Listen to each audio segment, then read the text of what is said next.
From the Metrodome here in downtown Minneapolis, ParkTV 16 is happy to provide you the viewing entertainment of today's Class A girls semifinal match between the Benilde-St. Margaret's Red Knights, the number 2 seed, who are coming off a 1-0 win over Duluth-Denfield, against the Mankato West Scarlets, the unseeded Section 2A champs, as they come off a 5-2 victory over La Crescent. Red Knights are a 2012 defending Class A state champions and looking to reach their third straight state final. Hi everyone, my name is Andrew Berkland. I'm proud here to be a part of this ParkTV 16 podcast, and with me today is Mr. Mick Hawkins, a former Benilde-St. Margaret's teacher. Morning, Andrew. Morning, Paul. Paul's our camera operator. This is going to be a really good game. The Benilde-St. Margaret's Red Knights are really a high-scoring team, but we'll see. They scored over 100 goals this season, and the Scarlets, I think, had about 60 or so. The more impressive statistic, however, is that Benilde-St. Margaret's only allowed 10 goals against them the entire season, whereas I think the Scarlets had someplace in the 30s. So it should be a good game. We're looking forward to it. Anything can happen on a day like today. So the Red Knights are wearing their home whites, while Mankato West comes in their road red. As you were saying, I mean, both these teams are very high-scoring offenses. Mankato West put up 5 goals on La Crescent on Thursday at St. Louis Park, so we'll have to see if they want to keep that up-and-down style that they had and give maybe more holds for this explosive Red Knight offense to expose. It was interesting. I thought in the game against La Crescent was a ranked team, a rated team. They were supposed to go in. They were rated third in the state there, and Mankato just took them apart. So it'll be very interesting to see what happens here. Red Knights controlling most of the possession so far. We are 1 minute and 15 seconds into the game as Emily Schmidt takes the throw in for the Red Knights, where it's taken by Miss Soccer, Kelly Panic. Got a lot of things to say about Panic. She's written the record book in a lot of different ways. She's got green on her shoes, so fans can watch it if you don't know what it is. Number 19 is what we're looking for. Number 2, Emily Schmidt, is a sophomore. I talked to some of her teachers. She is on the field exactly as she is in class. Very quiet, very reserved, and very, very focused. Emily is really a terrific player, and she's really one of them to watch. As the years go on. She's only a sophomore now. Schmidt sends the cross in. First little easy save for the Scarlets goalkeeper. One thing to know is the Red Knights are starting freshman Maya Burke once again in goal. Angela Charlie suffered an injury late in the season after a game against Hopkins in practice, and since then the freshman's been up to the task handling goalkeeper duties. Benilde-St. Margaret usually starts 3 seniors, and that's what they did today. 2 at midfield and 1 on defense. The rest of the lineup is very interesting though, because they start 5 juniors, which really purports well for next season. 2 sophomores, and then again the freshman as keeper. There's a cross sent in. Oppenheimer gets her head on it. Oppenheimer, Panic, and Megan Catapodis, the 3 senior captains for this Red Knight squad. All have been on the team since freshman year, and so they are looking to add their second straight state title to their resumes. I was talking to some of the both of the coaches before the game. This is only the 2nd state appearance for Mankato West, but they're anticipating. I asked the coach if the kids are having fun, and she was very, very emphatic that they are having fun. Free kick got no place. Yeah, Bird did a nice job there, coming out, sends a low line drive punt where it is taken by Alexa Tadrin, a sophomore and a member of the Class A All-State team. She plays to Vanderhyde. Vanderhyde scored the lone goal in the Red Knights' 1-0 win in the state quarterfinal over Duluth-Denfield. It was a game dominated by the Red Knights, a 21-0 shots on goal advantage. But we're only able to find the back of the net once. Here's a ball through. Burke will come out. I'm not too worried about this yet. I mean, that was obviously a mistake that could have led someplace bad, but it's It seems to me the Red Knights are really dominating this. Here's a through ball now. Here comes Tatteren. Here She's in the Tatteren. box. Puts it in. It's There a it goal is. for the Red Knights right away. 4 minutes and 2 seconds in. Tatteren has put the Red Knights up 1-0. Red Knights fans across the way, they're directly across from the broadcast booth. They are ecstatic, jumping up and down, up and down. It's hard to see who, which team has the more fans here, because both teams' colors are red and white, and the stands across the way are full of red and white.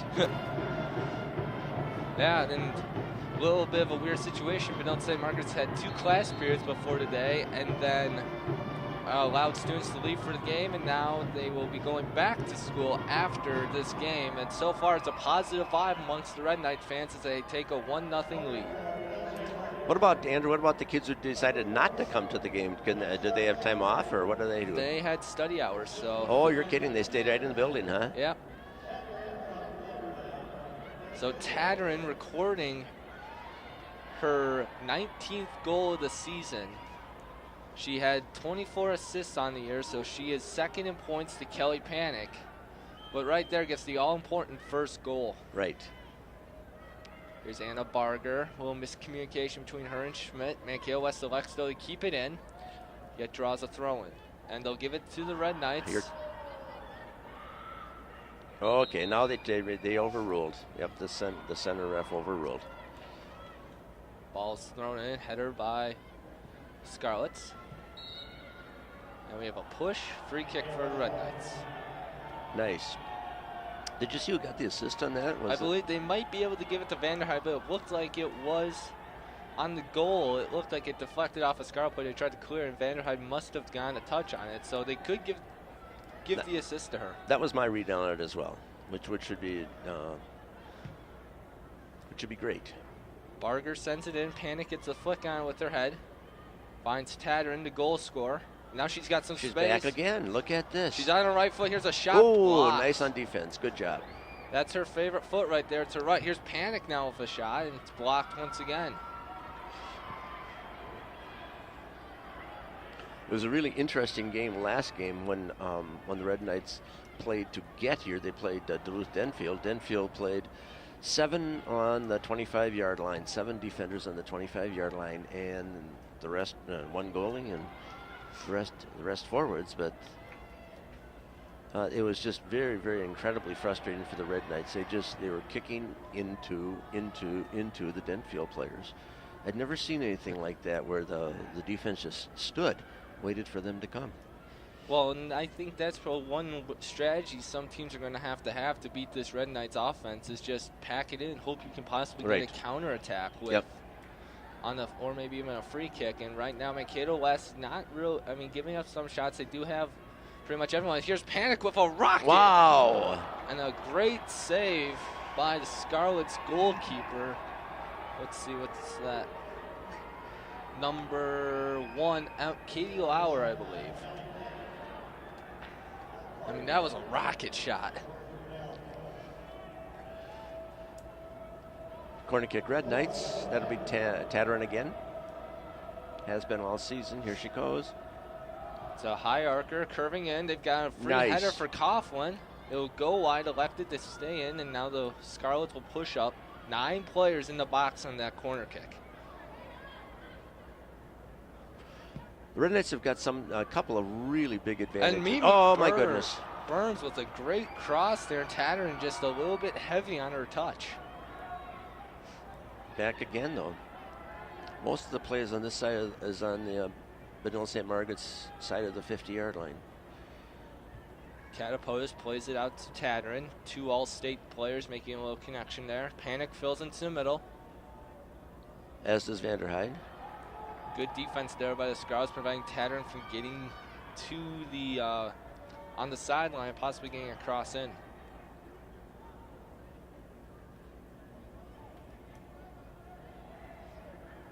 One of the big advantages, 2 of them that I see right away. One of the big advantages of the Red Knights is they have really tall players. I was looking at Coughlin, looking at Panic. They pretty much dominate wherever they are. Here we go. The Scarlets are coming down. Oops. And there's Megan Catapultus. I was in the press box on Thursday, and they kept saying Kat Puss was really impressive with her play. Yep. I mean, she just dominated the midfield defensively. You know, the Red Knights have Panic and Kat Puss really as their two main central midfielders. Kat Puss more of a defensive midfielder, right. while Panic is the attacking one. Exactly right. Katapotis, I think, got honorable mention All-State, whereas Tatarin and Panic both are All-State. The Scarlets have an All-State player too. If I can pick her up, that's number 19, Madison Barand. Yeah, she is a captain for the Scarlets. Scored 28, has 28 goals and 9 assists on the season. As a free kick is headed out. Now Panic with her just imposing her. Oh, look at this! Right to the. Panic sure has a vision of the field, doesn't she? She knows where everybody is, and she does it. And wow. Well, the one goal I remember was in the section championship against the Orono Spartans. The 5th goal for Reds. Kelly Panic played a through ball from the opposing 40-yard line all the way to 20, untouched on the ground. It was just a brilliant ball. And that was, you know, they didn't need the insurance there, but it was just a masterpiece of a goal by the Red Beautiful Knights. to watch, huh? Mimi Burns finds Emma Vanderhyde. Panic looking for a little 1-2 play. Barger will get the touch, and those are the balls they have to be careful of. Mankato West is going to try and take advantage of Red Knight possible miscues. And that is, here's Emily Schmidt. Brings it up to Jordan Mattis. Mattis is a junior, Schmidt's a sophomore. Mattis and Tatarin are probably next in line, you'd say, in the succession of Red Knight scorers. I would think. We don't know what they've got, but in the mill, I noticed number 16 comes off the bench, and she's only a freshman. 16, Maria Van Hove, comes off the bench for the Red Knights. Scarls didn't like the call, but... Well, referee making a couple more foul calls than we saw in Thursday's game. Trying to, you know, it's a big game. You want to institute that, hey, we're not going to let Look at the ball control. Wow, Vanderhyde. Vanderhyde's got that scorer's mentality. Here's Panic now. Wow, here's Makes Panic. And Tatarin and Pop. Oh, man, oh, man, oh, man. Looked good from a half a city block away, but it didn't work. Well, that's one of the opportunities for Red Knights, you know. Against Mankato West, you're going to get plenty of those opportunities. It's making sure you find them in the back of the net. Yep. Something they struggled to do on Thursday. Yep. Remember, fans, that this is the semifinal game for Class A. Class A are schools that have smaller enrollments. Benilde-St. Margaret's in high school, 9 through 12, has about 900 kids. And the enrollment at Mankato West, 9 through 12, has about 1,000 kids. So they're evenly matched. If you look at it, if 100 kids more, maybe it's a difference, but it doesn't seem to be right here. The other thing is the Red Knights have this tradition. It's sort of in their genes that they expect to be at state every year, and they don't disappoint. Well, this is the Red Knights' 8th state appearance in 9 years. The lone year that did not happen was 2009. They were upset by Orono in the section final, but that year Orono went on to be the state champion. So you could say that Benilde and Orono have established themselves as probably two of the biggest soccer powers, along with the Blake School of Excellence in Class A. Yeah. Blake School is really interesting. Blake won the first game in today's play, beating Hill Murray, I think. Totino Grace, there you go. 2-0 was the final, and so the winner of this game will play Blake on Thursday. And if it is the Red Knights, it would be the 3rd year in a row that both Benilde-St. Margaret's and Blake find each other in the section finals. Here's once again great play by Panic. Tatarin looking for Vanderhyde, and you could see the space developing there. Right. Red Knights right now really just dominating offensive play, getting a majority of the shots and opportunities as Kelly Panic is imposing her will. Let's Russo rocket. Oh, post. And here's Tatarin, post, Mattis goes wide. Oh man, oh man, oh man, oh man.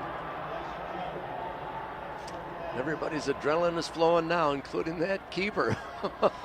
Well, it seems like today Panic is being a little more offensive, looking to get shots on goal compared to distributing to her teammates. And Red Knights right now lead the shots on goal with a 4-0 advantage as we have a foul on the Red Knights. Foul and free kick from the 35. BSM is the defending champion. It's really interesting. If BSM wins today, given the fact that Blake already did win, let's see, 2 years ago, Blake won the state championship, beating the Red Knights. Last year, the Red Knights won the state championship, beating the Bears. And early in the season, the two teams played to a tie. And now here's a turnover. Tadron with it, finds Pack. Now, one thing you could say about both Benilde and Blake is they are just so evenly matched. It's not like these are blowout games. It's usually a one-goal game or even into overtime or a tie. Absolutely right. Absolutely right.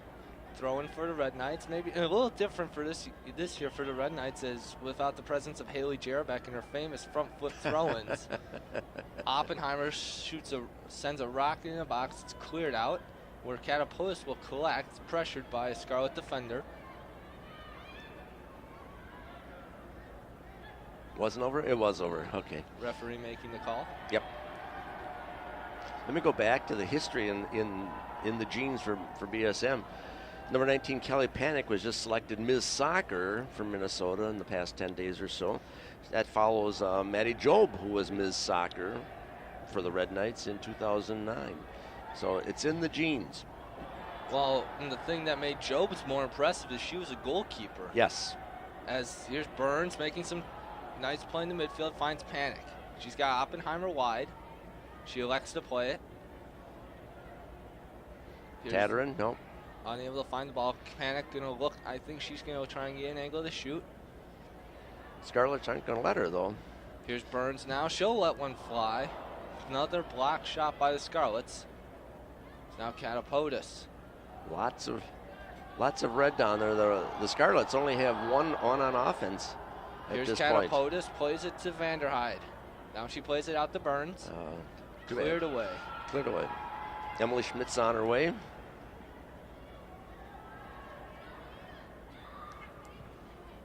Boy, the Red Knights sure have a good field vision. We're up in the broadcast booth, and we obviously see the whole field. But sometimes on your players, all you see is somebody coming or something along that line. But I'm watching their field presence, and they have a very good sense of where people are and what should be done. And they're not surprised. They may not get to the play, but they know what the play is supposed to be, and there it is. BSM throw in, entering the game for the Red Knights, number 6, another freshman, Mara Noble. Mara was the first one off the bench most of the season, so this is not a surprise at all. She's a very, very long legs and just really an effective player. She adds more height to that Red Knight attack. As you were saying, we have a handball foul now, and the Red Knights are going to have a free kick in a very dangerous position. And looking at the Scarlet setup right now, they are dropped very far in the box, giving the Red Knights plenty of room to work with. Look at that, yep.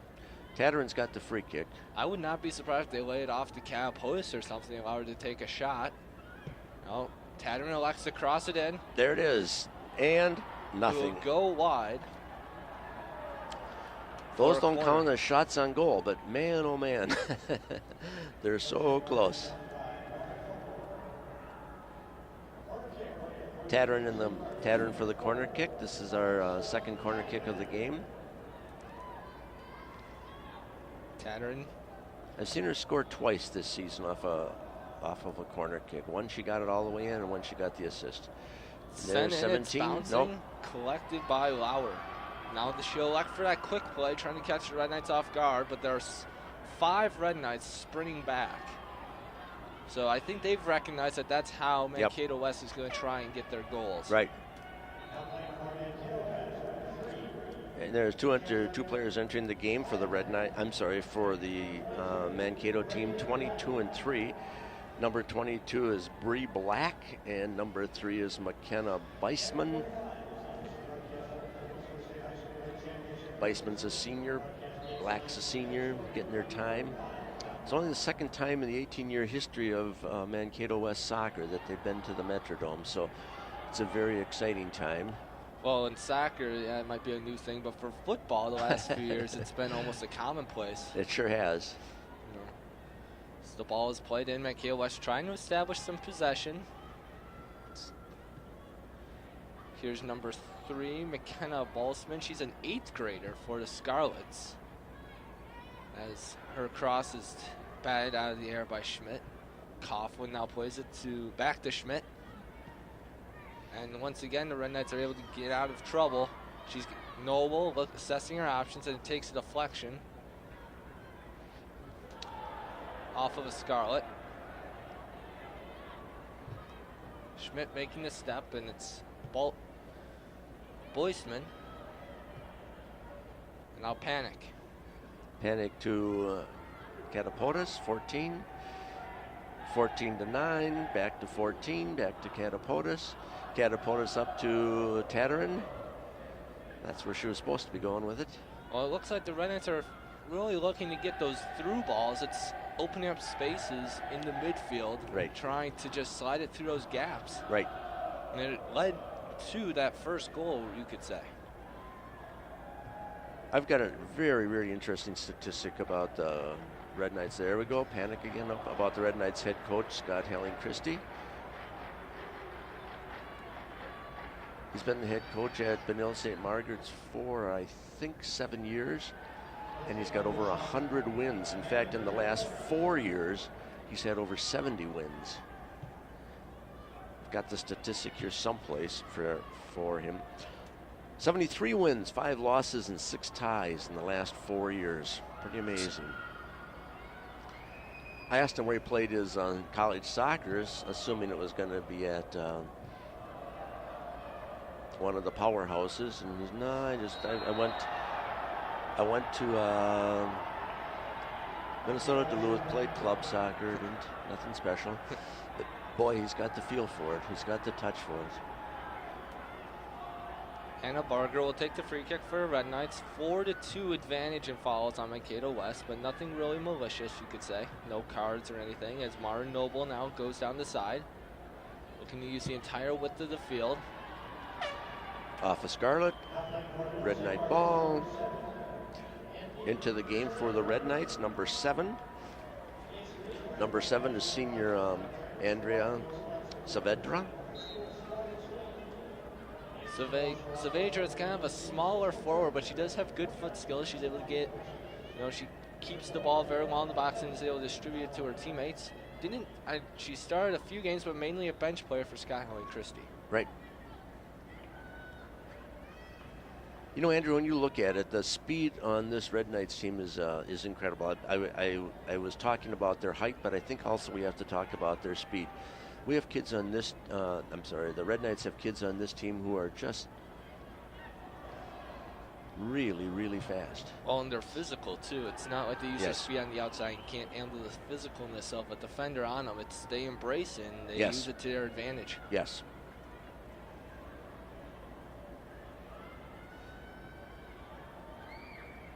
I think the Red Knights' schedule for the season made a big difference. They did lose 3 games, but the 3 games they lost were all to bigger schools. They lost by 2 to Minnetonka, they lost by 1 to Hopkins, they lost by 1 to Edina, 2-1, 2-1, and 3-1. So it's just a tough schedule, and that prepares them for this.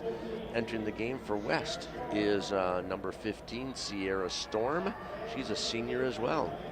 Well, one thing about the schedule, too, it's not like the Red Knights were getting blown out by the Lake Conference teams. Oh, they were always competitive, and the 2 losses to Hopkins and Edina, both of them were goals in the last 5 minutes, and Minnetonka is the #1 team in Class 2A for girls, so it's not like they were dropping games to teams that they shouldn't be. Right.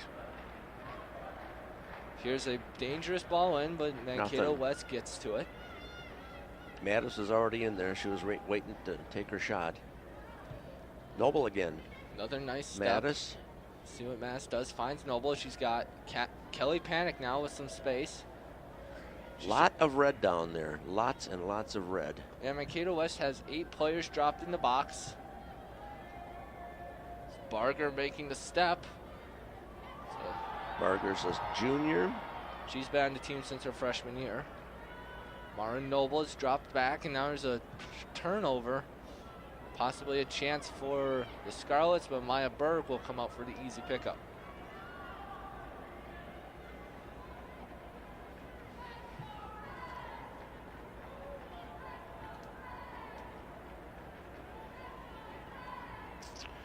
In the history of the Red Knights, there's been 10 graduates have gone in the last 4 years. 10 graduates have gone on to play college ball, and 2 of them have played D1 ball. Yeah, I'd say Dana Buckhorn is one of them. Yep.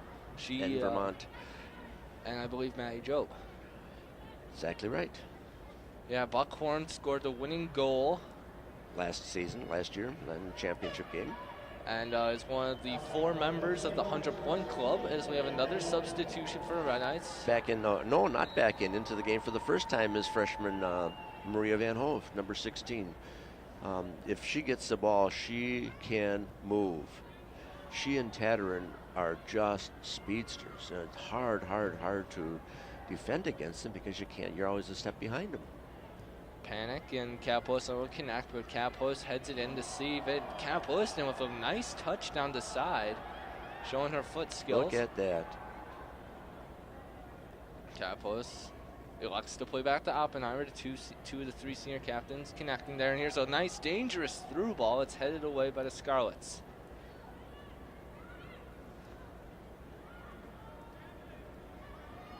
Red Knights regain possession. Megan Catapotis, plenty of space for her to operate with. She sends a dangerous looking through ball. Seven's in the middle. To Saavedra, unable to find Panic, and it's cleared out by the Scarlets.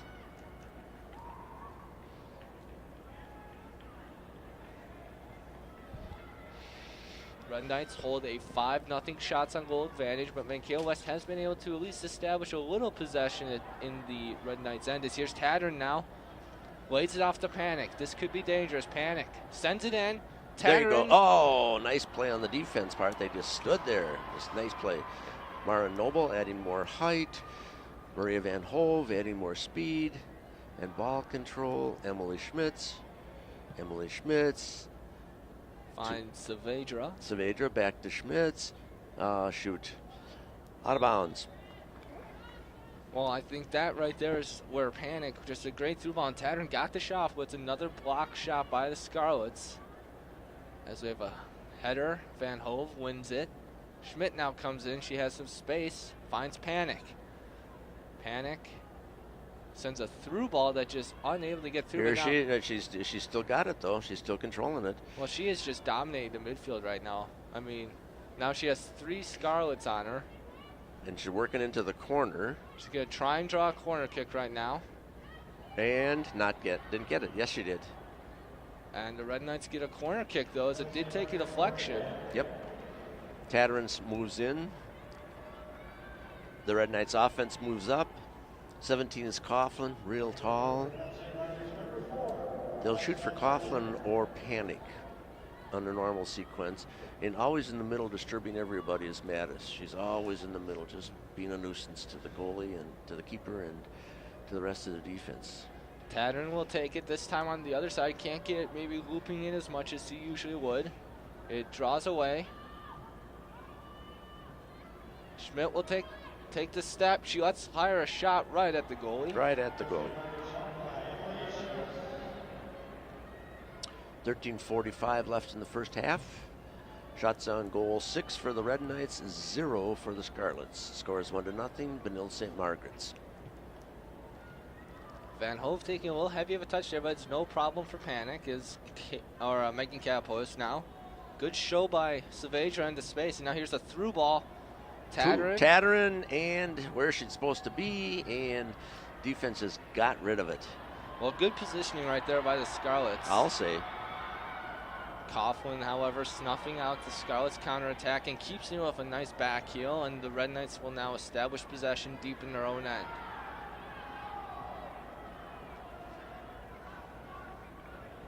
Schmidt evades the pressure. Don't want to be turning the ball over deep in your own territory. Now Saavedra tries to do a little bit off. Move. Yep. Now entering the game for the Scarlets, number 18, Abby Harms. She's also a senior.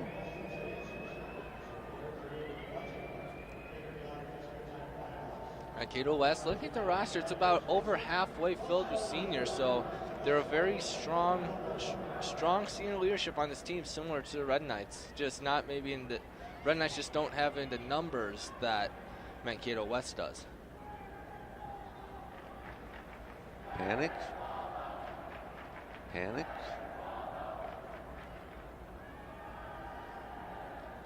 Panic. Look at that, right through the two of them. 2-on-1, and she got it through. Emily into the middle of the field. Saavedra giving chase. I mean, Red Knights right now trying to maybe elect a little more for a long passing game. There was a foul on Catapolis. Foul on Catapolis. Looks like there's going to be some subbing going on here. Red Knights will send in back in Emma Vanderheiden and then Kiara Klacko, another freshman for Red Knights. She's a defender. We'll take, we'll see who she takes the place of. Here's a long header, long cross in. Schmidt gets her head on. Now there might be space. Saavedra, great touch. Looking for something in the midfield. Finds Tatterin. Tatterin has plenty of space. Absolutely. And there's the through the play. ball. Oh, man. That was a hockey goalie stop if I ever saw one. Well, that's great possession by Red Knights. The through ball to Van Hoven. Just a great save by Lauer. Corner kick, Red Knights. Tatterin again. Let's see. I missed who the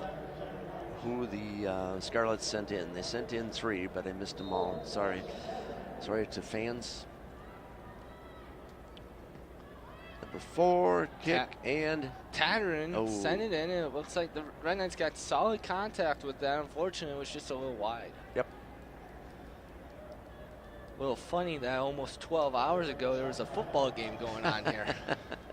I was thinking about that on the way down. Who's going to clean this place up? And well, they did an excellent job, fading out the Viking stuff just a little bit and getting some nice soccer lines on the field. Catapotis again. Catapotis is just a steamroller when she plays. Vanderheiden, not the greatest of touches. One thing I've noticed about her game is that a lot of her stuff, she tries to get herself under her right foot on those turns, and so it can make it a little easier for the defense to predict what she's going to do. Coughlin now, here's a through ball for Van Hove. And Van Hove is so fast. Took a deflection. The ball is empty, and post! Here comes Vanderheiden, another block shot. So Noble, nothing. Red Knights have hit 3 posts this half. Amazing, amazing, amazing. Klacko, number 21. There's the throw in for the Scarlets, and lots of falling down. I don't know why. Number 5, Barger. There's Katie Oppenheimer, number 3, moving the ball. Making a rare run into the offensive end. Here's Tatterin. Looking for space. Evades the defender with ease. She elects now to play in the Panic. Panic moved into the center that way. Vanderheiden to Panic. And just to Tatterin to Vanderheiden. Vanderheiden has a shot. It's a goal. And it looked. I think the assist on that one would go to Tatterin. I believe so, but that is I think that goal is. Oh, that was beautiful. The thing that made the goal actually was 19 Panic was right in the way. She moved over to giving a clean alley for the shot, and also blocking off the defensive person. Well, one thing I could also say is Lauer. I don't think she got a great read on it initially. I think she was maybe screened a little bit. Yep. And that probably played into her inability to get her hand on the ball. Yep. So Vanderheiden got this one? Yeah, Vanderheiden's got a knack for scoring goals in big games. She scored the opening goal against Orono in the 5-1 Red Knight victory, and then scored the lone goal in the Duluth-Denfield game. So making a habit lately of scoring. Scoring in the big games. Alexa Tatterin being awarded the assist. Yep.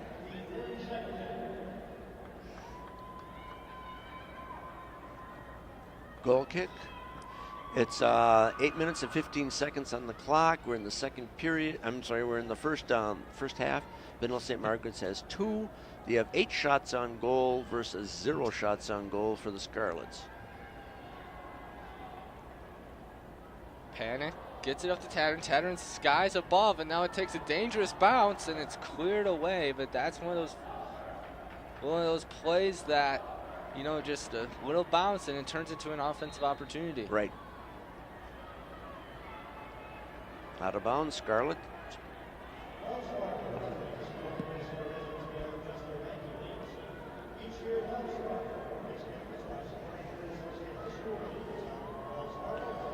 The Red Knights had a 7-0-0 record in their conference, in our Central Conference. They ended the season 16-3-1. We talked about the 3 losses to late conference schools. The one tie coming to Blake as well. So exactly right. You know, the teams they didn't collect the wins against were very quality opponents. Yep. Noble looking to win possession for the Red Knights in the midfield. She'll find Van Hove. It's a through ball to Panic, and she's got space to work with. She plays a brilliant through ball to Tatterin, and Lauer was nicely on her line to pick it up. Is that a dangerous play for a keeper, Andrew? To come out that far from the net? I think she read the play very well, and the ball was going slow enough. I had enough pace on it. Actually, I think if that's a little slower, it's a much Gotcha. Much tougher play for the goalies. Now Panic, and look at the space she has to work with as Mankato West dropping everyone back. It's a through ball to Tatterin, and that's a very difficult chance, and she almost found a way to slide it underneath the crossbar. Yep.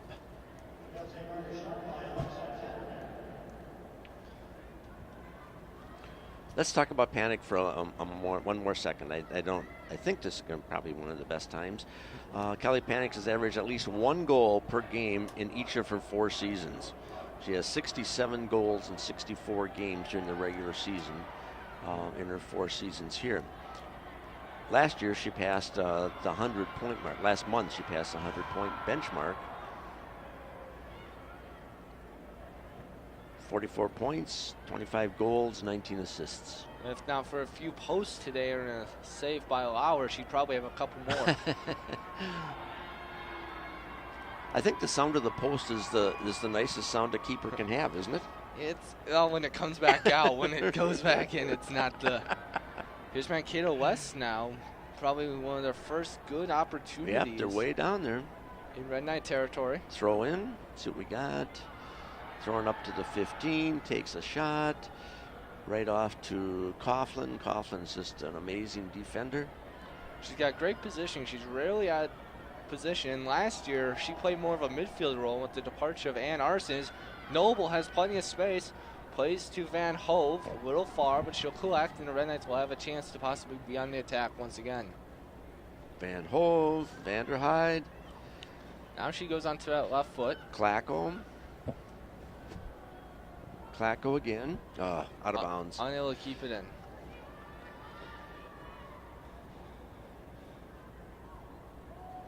There'll be a substitution for the Red Knights when the time comes, be number 11, Grace Coughlin.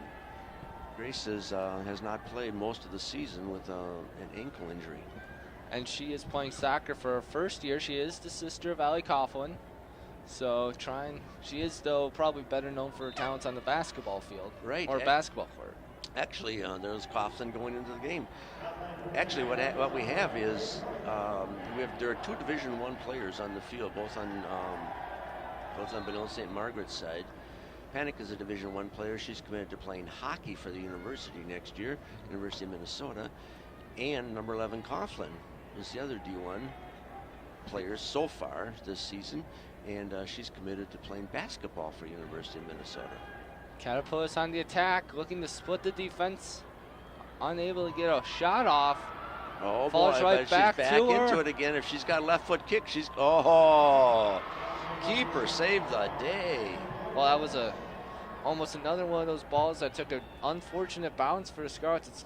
It led to the first goal and almost led to a second. As now the Red Knights are back in the attack. Vanderhyde.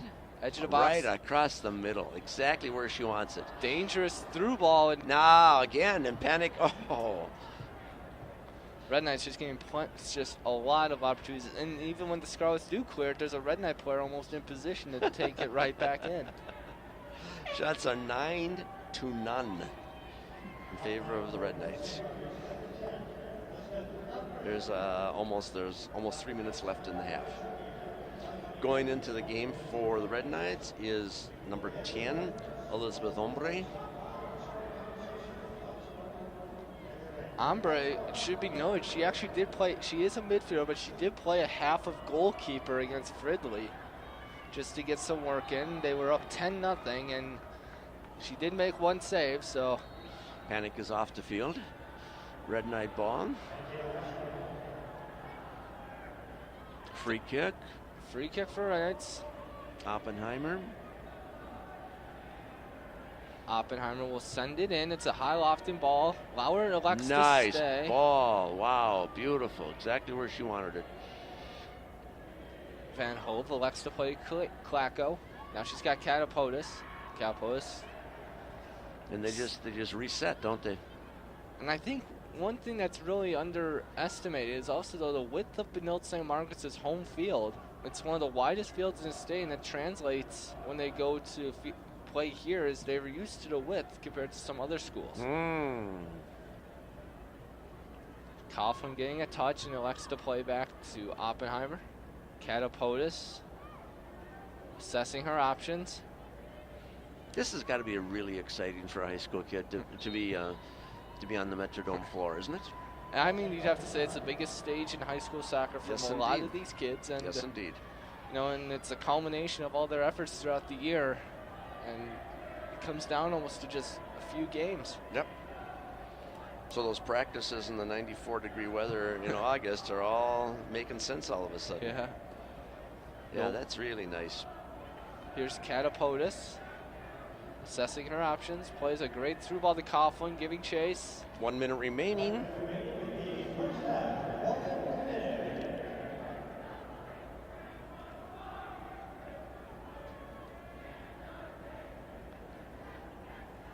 Lots of enthusiasm in the stands. Lots and lots of enthusiasm. Maren Noble, or here's the Red Knights now. Coughlin gives to Oppenheimer. Oppenheimer's a wonderful player. You should see. She just is a wonderful player. Ombre with the shot. Oh, Ombre. It's Ombre's shot. You're right. And it slides just past the keeper. Unfortunately, did not find the back of the net.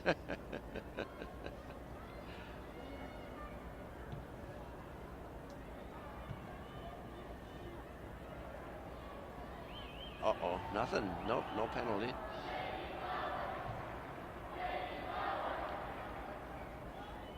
Final seconds, and it looks like we'll be heading to half with the score. Benilde-St. Margaret's 2, Mankato West 0, with a 9-0 shots on goal advantage for the Red Knights. The goals coming from Alexa Tadrin at 4:02, and Emma Vanderheide with around, later in the half. And so the Red Knights a little more comfortable this game with a 2-goal lead than a 1-goal lead. Absolutely, and it makes a world of difference. And we will head to break as halftime approaches. We'll be back for the second half. The score, Benilde-St. Margaret's 2, Mankato West 0. Nice job, Andrew. Good job. This isn't Madison Square Garden. These drills probably won't make anyone a #1 draft pick. But these players are practicing for something important. While they work on their jump shots, they're also learning teamwork, discipline, self-confidence, how to deal with wins and losses. Skills that will make them winners long after they leave the court. Support high school activities in your community, because when kids take part, they get set for life. Welcome back to ParkTV 16 broadcast of today's Class 1A Girls State Semifinal between Benilde-St. Margaret's Red Knights and Mankato West Scarlets. Benilde-St. Margaret's holds a 2-0 lead over the unseeded Scarlets, with goals coming from Alexa Tadrin and Emma Vanderheide.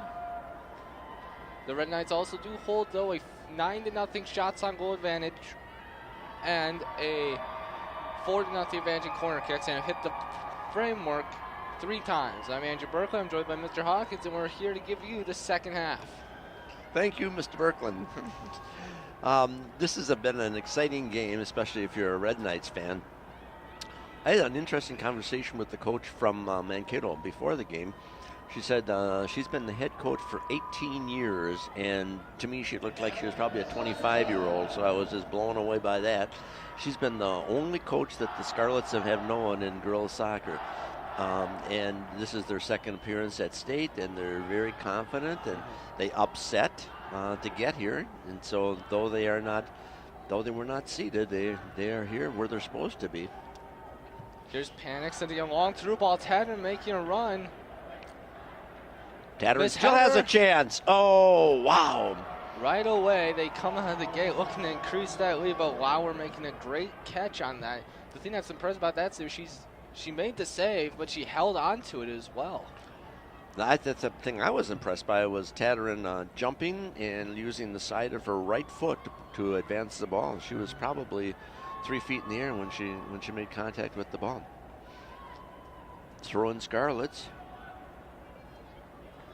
So, as we were talking during the break, Red Knights have only given up 10 goals all year, and Mankato West is going to have the daunting task of having to get 3 goals on Red Knights, but also not give up one if they want to win this game. And, you know, I think Mankato West could maybe find a goal, but they're going to have to sacrifice probably a defensive presence if they'd like to. And yet at the same time, it's going to be hard because, you know, we don't want. Right now they've got 5 on defense. 6, 7, and here we go. The Catapultus, and now Panic.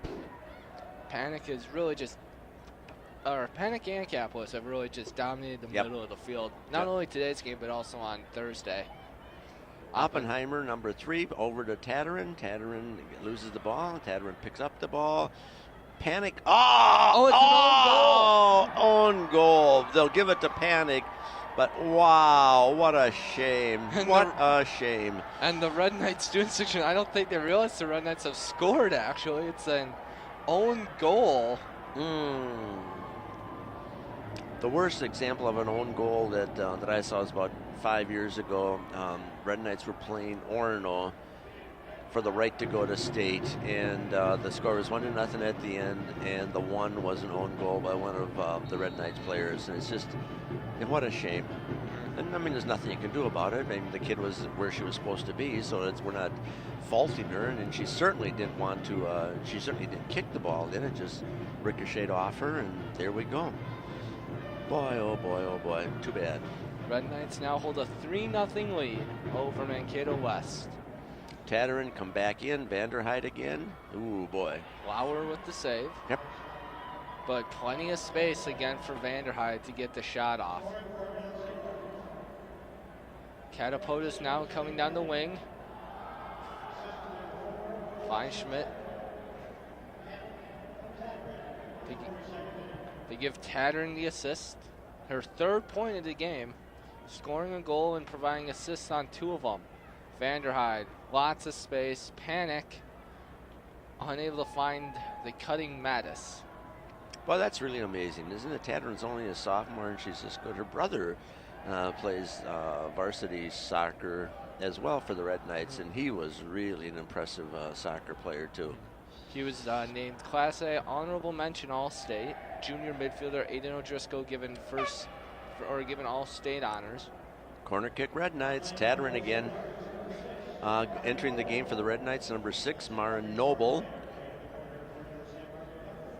And it looks like number 12 for the Red Knights is hobbling off a little bit. Amy Burns, just a little bit of a hobble, and the athletic trainer is right there. Here's the corner kick. It's right towards the perfect goal and push, and that nullifies any play. Let's go back to Burns for a minute. Looks like the athletic trainer, Brett Schultz, is putting some ice on her ankle. So not the end of the world, and she doesn't really have to go back in the rest of the game. Yeah. I mean, you could probably say that this game is in hand for the Red Knights. At this point it is, because the Mankato would have to score 4 and not let the Red Knights score any. And I don't see that happening the way the game is flowing. Yeah. Kelly Panic dispossessed in the midfield. But, I mean, another thing that should be noted is Mankato West does not have a shot on goal yet either. Right. The Red Knights have not allowed a shot on goal yet this state tournament, and that's a feat as Oppenheimer is going to have a chance. She did it! Oppenheimer finds the back of the net. Unbelievable! With a brilliant strike. That's really nice. Oppenheimer has played so diligently all season. She's always in the game. She's always very intense, off the field, very polite, very selfless. It's just a wonderful thing to get the goal. Of course, at the same time, but that's the way it works. You know, when you play a game, somebody wins and somebody loses, and so. Well, there goes Vanderhyde. Just when I'm watching this, it just seems like Mankato West, they just don't seem like they are moving as one on the defensive end. They are just leaving a few too many holes that the Red Knights are taking advantage of. And here comes Mankato West now. Maybe looking to possibly just find a way on the scoreboard. It'd be a good consolation prize. At least it'll be psychologically an advantage. Yes. You know, we scored in state last year of the Metrodome. Mankato West advancing now. Their most probably offensively minded attack in the game so far. It is. There's way more red on that side of the 50-yard line than there have been in the past. But there's plenty of space now for the Red Knights to work with. Here's Jordan Mattis. He's just dribbling through. through. Look at this. 5-0 Red Knights. Oh my goodness. Tatterin again though. Tatterin gets another assist, I'm sure. Oh boy.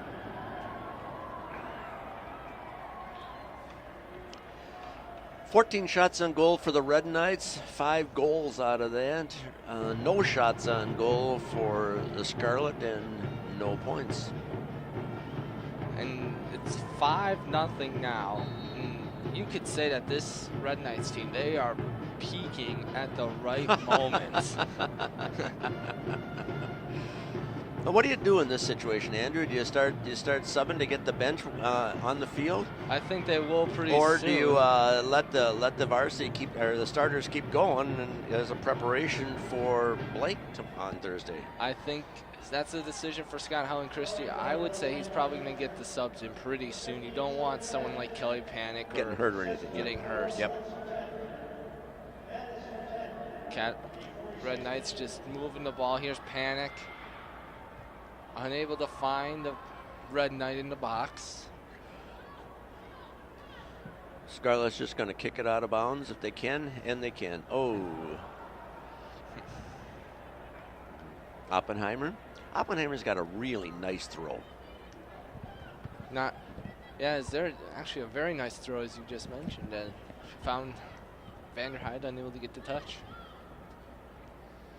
And Red Knight fans starting to kind of stream out. They do have class off till, I believe, 1:10, so they have got around 2 hours to be high schoolers. Scarlet fans trying to get a little cheer going, give their players something to feel good about. Actually, just being here should feel good, shouldn't it? Weren't expected to.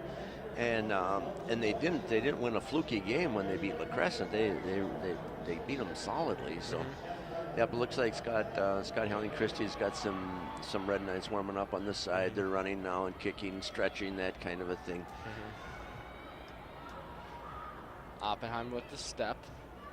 Maya Berg, the freshman, having a pretty easy day in net for the Red Knights. No shots on goal. Here comes Mattis, nothing. No shots on goal and just a few easy pickups on Mankato West through balls. You know, Andrew, I'm remembering back last year on defense. They're switching keepers now, and the senior's going in.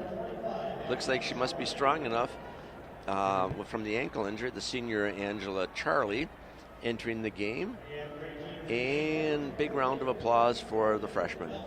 Maya Berg really has done a nice job. You know, Andrew, let's go back again. I remember last year, I thought the strength of last year's team was the defense with Arneson back there. And I'm thinking the defense certainly hasn't missed a beat with Arneson graduating and going to Notre Dame. No, and I mean, I think that maybe was the one question mark, maybe even coming into the season. You know the Red Knights would be able to score with Panic and Catapults, and you know, they always find players, but with losing Arneson, who was just so key to their defense. Right. It left kind of their biggest question mark. And Right. Scott Helen Christie moved Allie Coughlin back there, and it solved a lot of the. Boy, she is very, very impressive on defense. 17.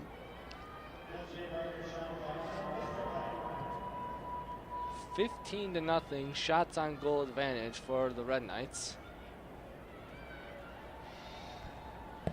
There's 3 Red Knights lined up to go into the game. 20, 22, and 16. 16's already been in. That's Van Hove. Number 20 is Lauren Gustafson. She's a sophomore. Number 22 is Maddie Moore. She's a senior. So Scott Helen Christie getting some players that maybe wouldn't get the opportunity to play if this were a closer game, a chance to experience the state tournament. And you got to believe that this is their season right here, isn't it? That I got in on the Metro. I got in, played on the Metrodome. Don't you think? Yeah, I'd have to say so too. It's every player wants to play at the Metrodome, and only if you think about it, only a select few do, and only one gets to hold that state championship trophy at the end of the season. Right.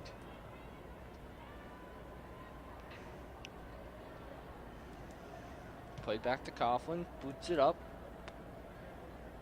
And Catapodis now in the midfield. Plays it wide. Emily Schmitz has got the ball. Maddie Moore's on the outside. Panic in the middle. Panic to Maddie Moore. Maddie Moore moves. And let's see who gets the. Now it looks like we're gonna. Nope. Looks maybe not. She controlled it well. Maddie Moore still has the ball. Nope. Very exciting. One of the unsung heroes of every team is the team manager. The grunt work that they do. Soccer is a little bit different from football or hockey, where the uniforms just reek after every game. But the manager for the Red Knights this year is a senior, Allie Prouse. She's also a hockey player. Mm-hmm. And so this is just a wonderful place to be. And if any of the viewers look at that, any of the viewers have kids who maybe not going to make the varsity, being the manager, I think, is just as impressive on any college resume, because it indicates dedication, flexibility, commitment, reliability. It has all of the earmarks that any college app would want to be looking for. Here's a chance by Mankato West. They score! A brilliant free kick. Finds the back of the net. And the Scarlet fans have something to cheer about. Who got it, 17 or 10? Did you notice? I don't know, but it was a brilliant shot. I was not watching it as a goal, because it was down on the 40-yard line, but let's see who they give it to.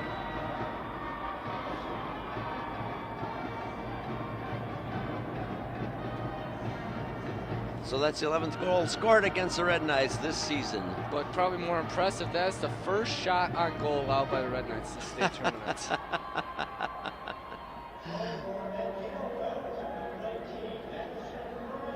Oh, there you go. It gives it to number 19.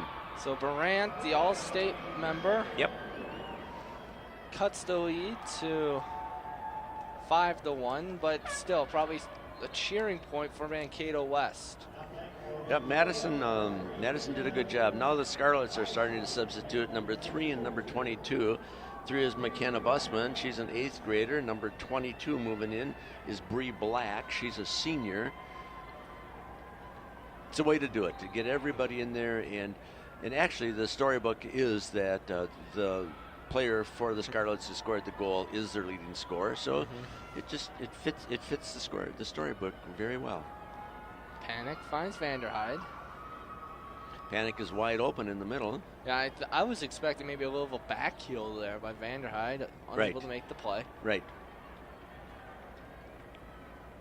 I don't know if they talk on the field or not. That would be the way I think of getting the backfield, of getting the yeah, the back maybe pass. just Vanderhyde isn't comfortable making that play, right. But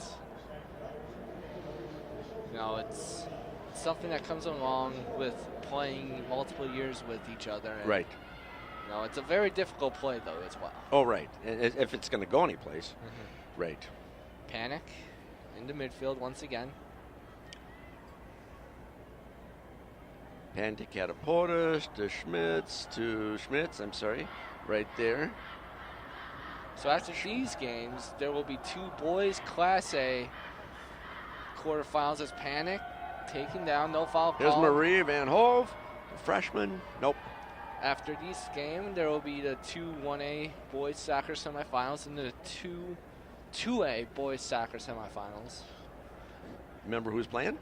It is one of the games is St. Paul Como Park and I can't remember. It's Como Park, I believe, and oh, here we go. The Scarlets are coming down again, and there's 17. And 17 gets the feed. Oppenheimer right across the net. Yikes! And the Scarlets are putting on a show. Yeah, Scarlett's probably another good chance. Panic now, though, in the midfield. Assessing her options, and she sends a through ball where it's going to be picked up by Van Hove. Van Hove can probably pick it up. She does. She's fast enough. Assessing her options. She adds right into the middle. Takes a deflection off of Scarlett.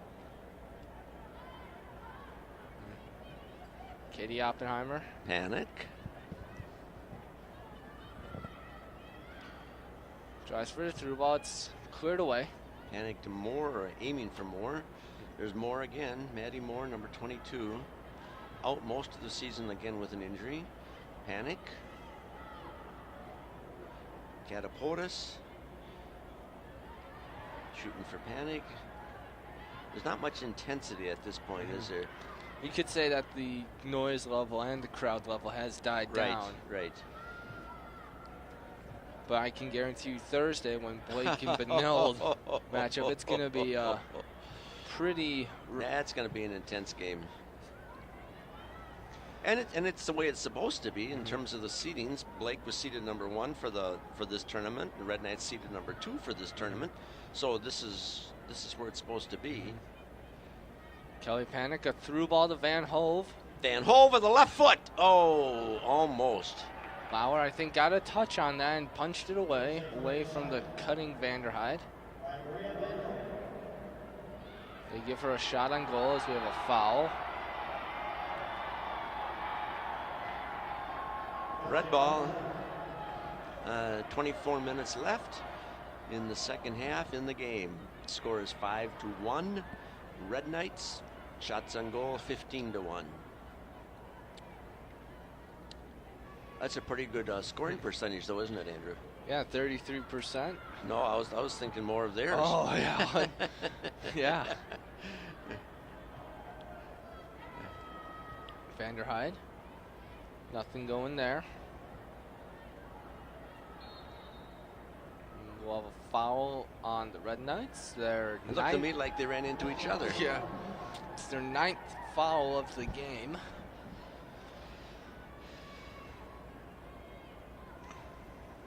There we go. I don't think they'll score on this one, but anything can happen. Schmidt finds Maddie Moore. Moore with a nice little pull back and finds Panic in the middle.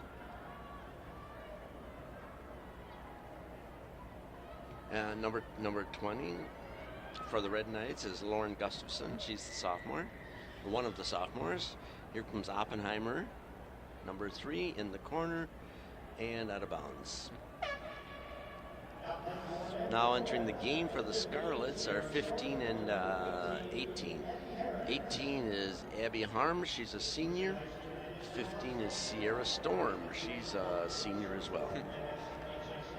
Good experience, good experience. We didn't win, but you know something, we got there. And a whole bunch of people were in the stands that didn't get there, so. You could probably say this is the largest crowd most of them will ever play in front of. And oh, it's been fabulous. I'm thinking that maybe Thursday's game might have a bigger crowd. You could. Here's possibly a chance for Mankato West. And look at a her shot. Angela Charlie making the save. Charlie sprained an ankle or something, didn't she? Is that what the story was? She got hurt in there during a practice, and Maya Berg stepped in. But both are very very competent goalkeepers, and Charlie's had 2 years of, was brought up, I believe, for the 2011 state tournament. So got to work with Michaela Coulomb and Annie Michaels, and then last year was the backup goalie, Annie Michaels, who was all state. Right. And so she's had plenty of time to work with very good goalkeepers and develop her skills. Yep. Catapultus to Panic to Van Hove, and off they go again. It's a very nice clearance right there. Yes, very, very nice. Oh, they're coming down with something. Catapultus, nothing. And they call a foul on the Scarlets. Yep. No card. No card. I There's think got to be some frustration, but at the same time, it's.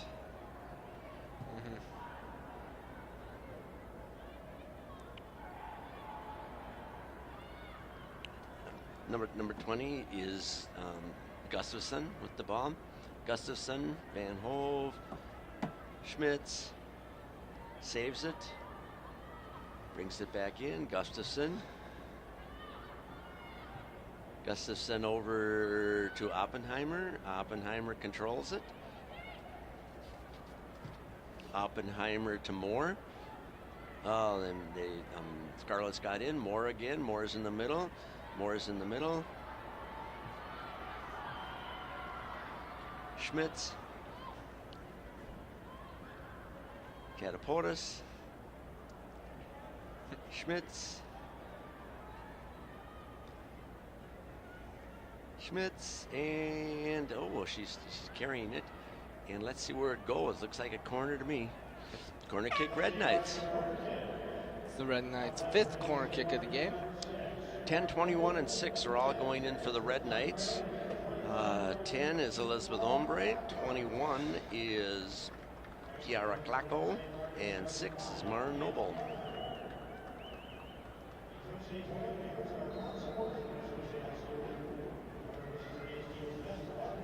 Who's got the corner kick? Didn't notice. Is it I believe it's Tattern or Anna Barger actually taking it. Sent it in to Schmidt, who couldn't quite get a control on it, but now she's got another chance. Look at this. Oh, look at this. It's a very impressive ball by Barger. Lauer came out. Yes.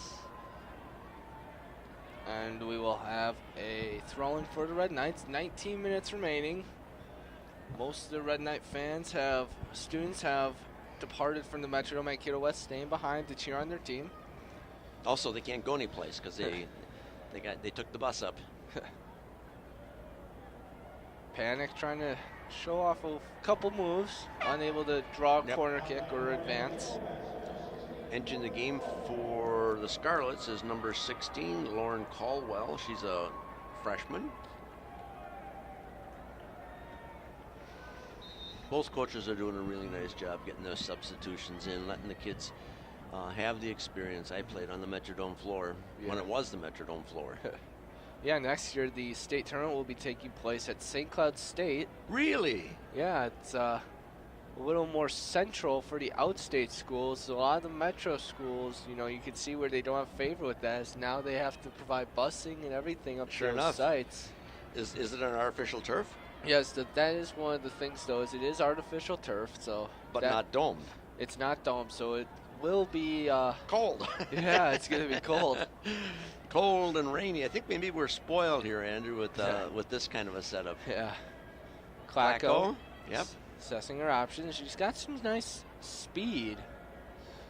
At the defender, she'll probably take over Oppenheimer's position next year on the as an outside defender. I would think so. Noble, Maddie Moore. And the ball is cleared out. Emily Schmidt stepping up. Noble sends it across. Gustafson to Panic. Nice bounce, but not fast enough. Anna. Whoops. And there's a slip by Coughlin. But Coughlin is so incredibly fast. Great recovery, though, by the Red Knights. Absolutely right. Scarlett couldn't get anything going.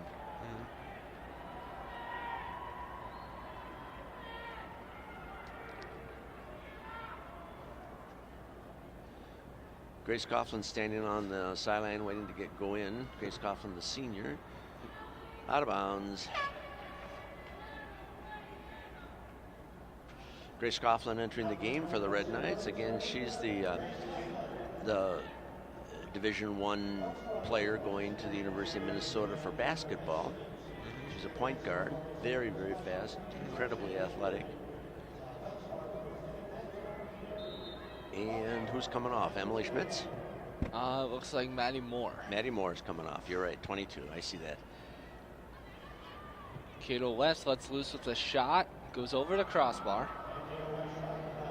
Boy, they're shooting from 35. It's hard to score, but that's how they got their goal. Yeah. 16 minutes remaining in the game.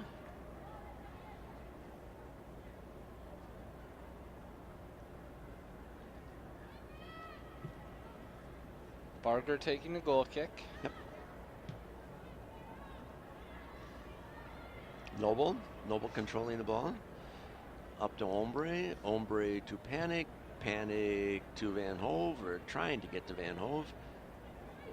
And Klacko's in the way, Panic's in the way, handball, nothing. Okay. Ball played through, takes a deflection. Yeah. Coughlin, what? There's your Back heel. Your heel kick. And now Mankato West will have another free kick. Let's watch this one, guys. Yeah. 16, 18. Here it is. Whoa, nice. Another. Nice. That was 19 again. Yeah. Madison Brandt.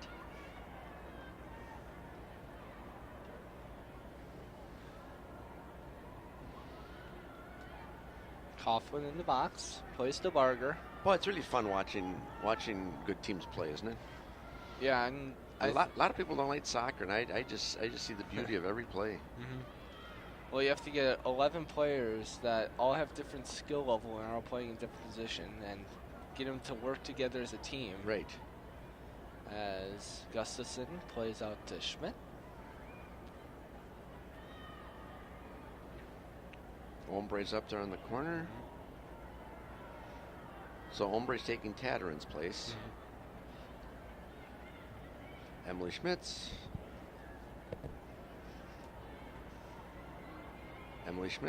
And it's off red, isn't it? Yep. Emily Schmitz. There's 13 minutes left. Entering the game for the Red Knights. It's going to be 4-7 for Mankato. Entering the game for the for Red Knights is 7, Andrea Saavedra. And entering the game for the Scarlets, number 4 is Sydney Malone. She's a senior. And number 7 is Taylor Marks. She's a senior. What do we got? Oh. Was it a bad throw, or was I believe the wrong it was, person? I think the wrong team took the throw there. Wrong person, okay. Just grab the ball and go for it, and until the whistle blows, huh? Yeah. Mankato West tries to play it through the space. They try to play it wide, goes out. Klacko. Finds Saavedra, turns it over. Yep.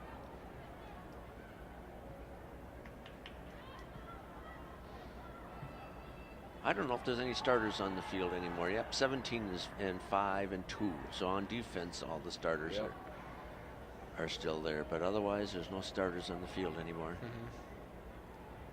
Schmidt passes midfield and will play it out to Gustafson. Gustafson with an arcing through ball. Van Hove with a nice control. Nice.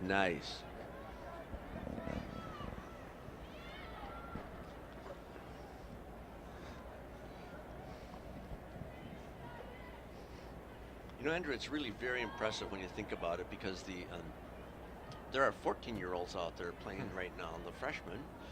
15-year-olds, that's just very impressive to see the skill level at such a young age. Yeah, and I mean, but also cool thing is that they've got another 5 years ahead of them, so more time to develop as players. Oh, and right. Come even Absolutely better right. than they already are. Absolutely right. And this experience has got to be wonderful for him, so it's great. Maria Van Hove. Yep, she had the right idea. She still got the right idea. Nope. Looks from our angle it had gotten through actually to Coughlin on the opposite side. Yes.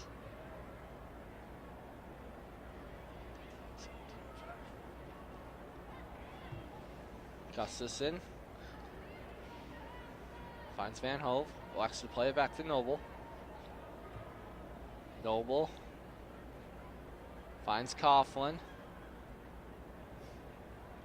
Tried to get a deflection possibly for a corner. Hombre's there. Noble's giving her a hard time. Coughlin, Allie Coughlin, 17, down there with the ball. Emily Schmitz.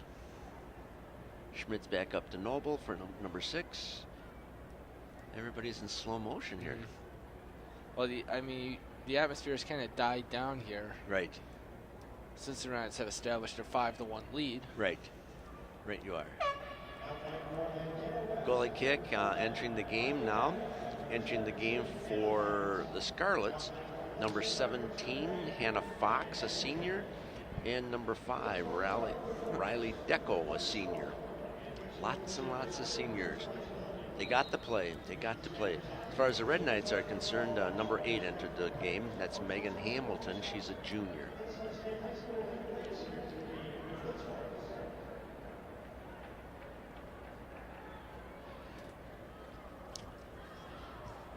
Noble and the Red Knights trying to establish possibly something as Coughlin controls the ball in the midfield.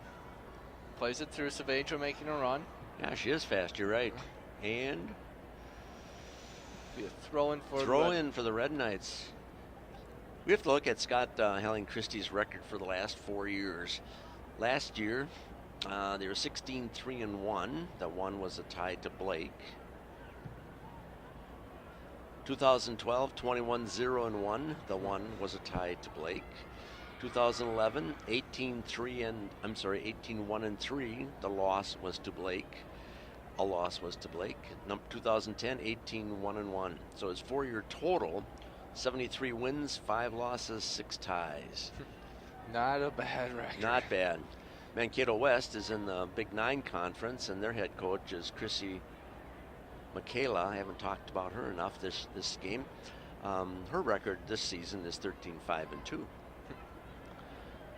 So they do deserve to be here, and they certainly deserve to be here given what they did to La Crescent. So yes. 8 minutes and 50 seconds remaining. Noble making a run for the Red Knights, takes a deflection. Lauer elects to come out, and she'll have a chance to send it upfield. You know, back to the own goal, and I think that was the 4th goal. You feel bad for the kid, but at least it wasn't a deciding goal. It was simply, and it wasn't an important goal, if you will. Yeah. While the play is going on, I personally want to give a shout out to my former colleague Howard Luloff. Howard is the person who, in a sense, taught me an awful lot of things about the game, what to anticipate. Timing is a really important thing as well, and Howard taught me that as well. He may or may not be doing more games on TV 16 in the future because he's picked up another broadcasting gig. But I really admire him for what his skills are, and I thank him for all of his mentoring. Back to the game. Number 14, Christina Johns, a sophomore, has gone in for the Scarlets. She's number 14. A foul on the play. Scarlets have 7 fouls on the game. Red Knights with 10. Barger will take the free kick for the Red Knights. There's a solid red. There's a picket fence of red over there on the 10-yard line. Ball squirts all the way. Oh man! All the way through for a corner kick for the Red Knights. Corner kick, Red Knights. Who's going to take it? Let's see what we got. Looks like bar 5, isn't it? Barger? Anna Barger, yep.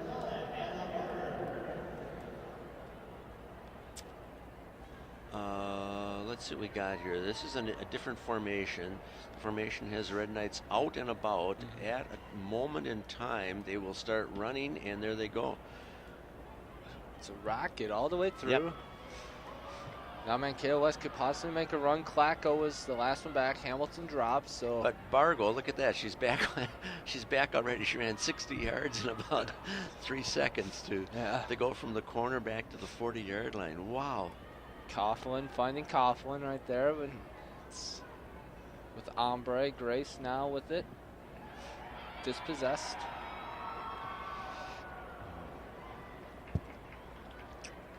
So Tattern up her total. Coming into the game, she had 18 goals and 24 assists. I think she's got 19 goals and 27 assists. Yeah, she's had a very impressive year as a sophomore, and she's only gonna, she might be another favorite next year for the All-State team. Can't be Miss Soccer. You have to be a senior for that award. But when it comes to her senior year, she has a very good opportunity to collect that award. Absolutely.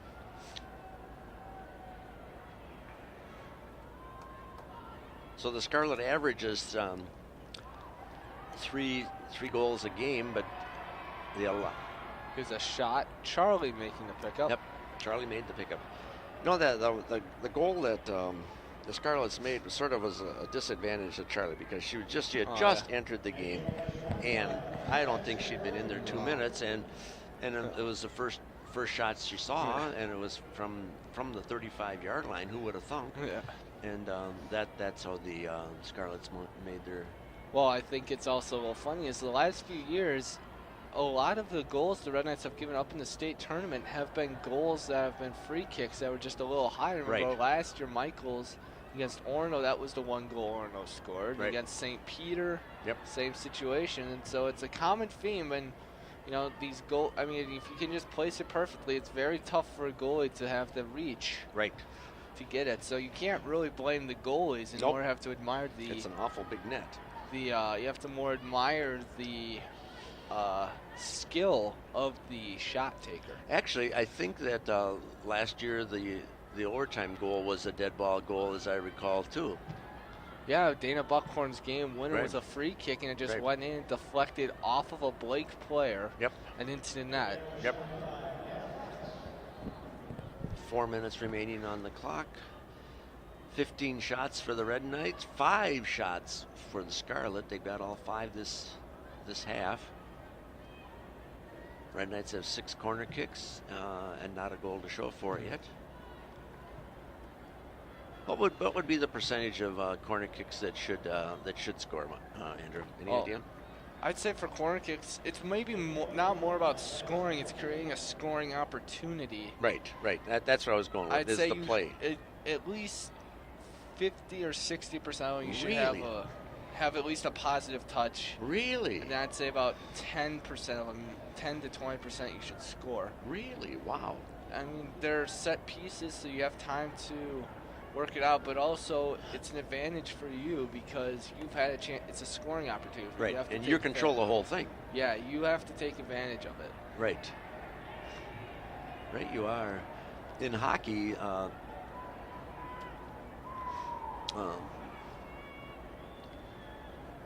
penalty when it's 5-on-4. I'm always wondering, but I think in hockey it's about 25%. 25%, I believe, is a pretty good power play. Yep. So we saw it, the Red Knights with the Grant Bessie era. That number is more out towards the 30s. Yep. So 2 minutes and 35 seconds left. Red Knights have pretty much sealed their ticket to the state championship game, where they will face for the 3rd straight year the Blake Bears. Ooh! Saavedra shot blocked. Nice shot. She was in the right place, that's for sure. Yeah, not many scoring opportunities since the Red Knights took everyone out. But set up. So this sets up most likely probably one of the better rivalries in high school soccer Benilde-St. Margaret's Blake. The two football teams met this Saturday with the Red Knights putting on an impressive 56-7 victory. But I'm expecting Thursday's game to be a lot closer to a much more competitive environment. I am as well. Paul Mungy is a wonderful, wonderful coach. He's brought his winning percentage has got to be at least as high as Scott Helling Christie's, and both teams are very, very, very well disciplined. What you need. It looks to me like we still got the three defenders. Nope, two of the defenders are still the starters, aren't they? Coughlin and Barger, the only two starters left in the game for the Red Knights. Yep.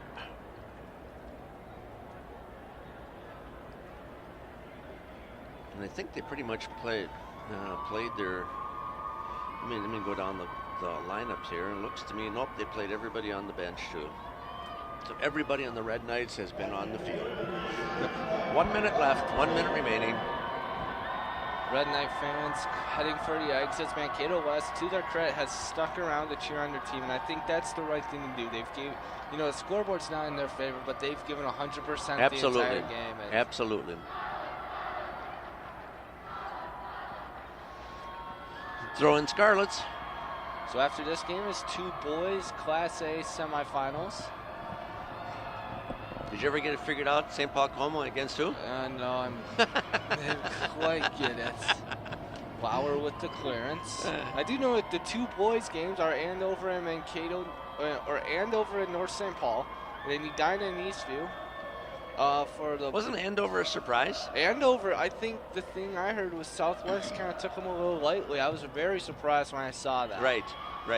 And they are a very good team. North St. Paul defeated Prairie Seeds as the Benilde-St. Margaret's Red Knights defeat the Mankato West Scarlets 5-1 and will advance to the Class A state final, where they will face the Blake Bears, and which should be probably the highlight game of the season. For both teams. Yep, I agree with you completely. No, there's a lot to celebrate here. Lots of good soccer all the way. I'm really, really proud of the Mankato West team. They've done a really good job. No, they weren't chippy. They weren't getting in fights. They were just playing their hearts out, and they just happened to be overmatched in this particular game. But nice. I mean, they got here, and that's part of the game as well. So. This is Michael Hawkins. I'm signing off. How about you, Andrew? Well, the Red Knights picking up a 5-1 victory. 2 goals in the first half, 3 in the second half. Mankato West recorded their own lone goal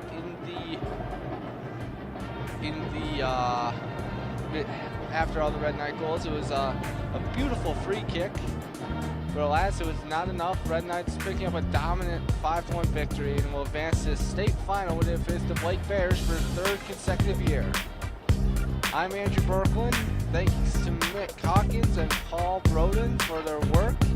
Benilde-St. Margaret's Red Knights win 5-1 and advance to the 2013 Class A state tournament. Thanks, and we'll see you again next time.